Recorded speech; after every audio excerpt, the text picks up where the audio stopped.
Russia has 900,000 officers, for a population of 146 million. Significantly more per capita than the US or the UK.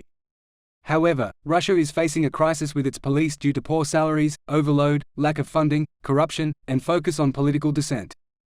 BBC News investigated the issue. I put the link in the description. The conflict in Ukraine first deterred some officers from leaving the force, as they were exempt from military duty. However, as the war continues, it is getting more and more challenging to fill gaps, especially in the occupied territories. I found this analysis in one of the top viewed videos on YouTube, about the war in Ukraine. I share my list of top 10 viewed videos in the description below and on my website, at thomasmore.org. I hope you will have a look at my website.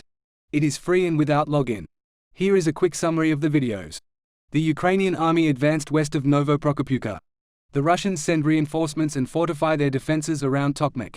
In an attack on Urozha-INE last week, the Russians lost 4 BMPs, 4 T-80BV tanks, T-72B3 tanks, and 2 unknown vehicles. The Russians attempted to capture the Nevelsky village in the Donetsk region but were pushed back. South of Bakhmut and east of Klishchiivka and Andriivka, videos published by the Russians show that the Ukrainians have crossed the train embankment.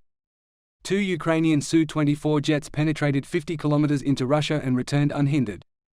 They bombed an oil depot in the Bryansk district.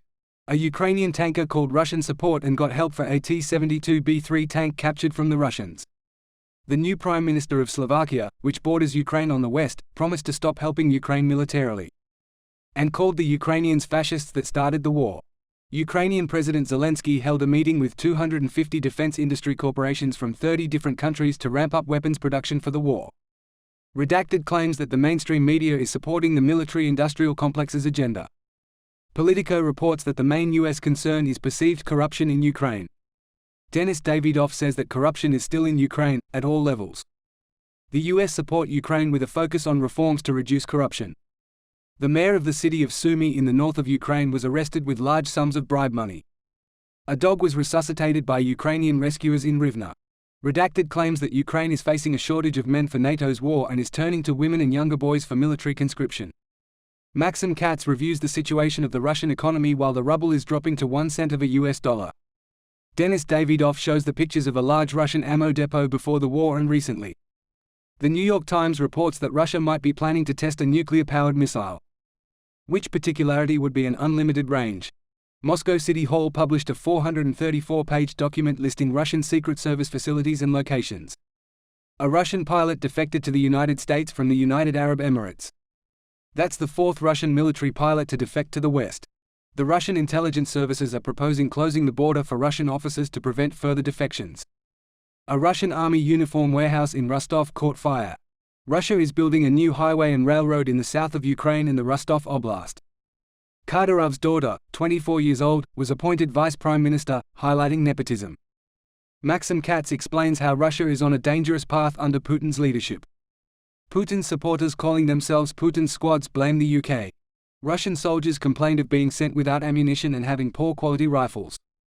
Russian gas production in the first half of 2023 declined significantly, with a 24.7% year-on-year decrease.